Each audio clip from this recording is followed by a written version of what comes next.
In today's video, I'm going to show you how to shade a face with two light sources, so you can create something like this and this. Right here we are in my painting program where I have the sketch from last video and basically plunged it into darkness. And I made it so I have basically two light sources, one bright light source and one not so bright light source.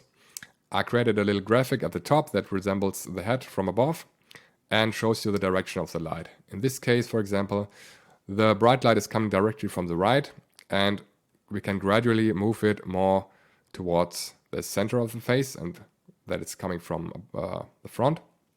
And the other light source starts out from behind the head and gradually goes more to the side of the head. Now, things start to look interesting when you start combining these light sources. Let's take this one from the right and gradually add the left light source and see how it looks. And you can already see that it looks kind of atmospheric and cool, and it defines the form better than just one light source. The same thing happens if you switch off this light again and use another angle. It works the same way and it can look kind of cool.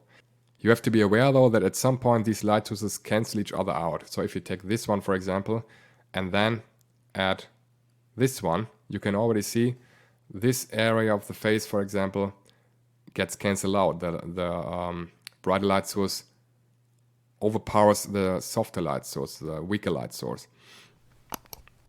And while shading like this can work, especially with colored light sources, it is generally a good idea to keep these shadow shapes. So for example, taking this one and this one, it's a good idea to keep these shadow areas in the face so that it actually looks atmospheric, because you have three tones, one bright tone, one middle tone and one dark tone.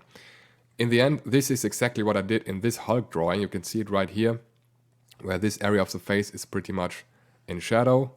The left side is lit by one light source and the right side is lit by a light that's coming from behind. And of course, in this time it's that angle instead of the left one. But that's exactly like this, you know. It gets even more apparent if you switch off the drawing, of course. You can see it even better. Another cool lighting situation is if you take the light from the right and add a light that's coming directly from the opposite side. In this case, what happens is that the lighting patterns on one side kind of mirror the one on the other side. And in this case, the dark parts are centered in the middle of the face. And that's exactly what I did in this Joker drawing I drew a few years ago. You can see the darkest parts are kind of in the middle of the face, because right here the light is also coming from the right and left. If you want to learn more about the basic shadow patterns in a face, make sure to click this video right here where I explain everything in detail. Also, make sure to subscribe to my channel if you like this, and see you next time.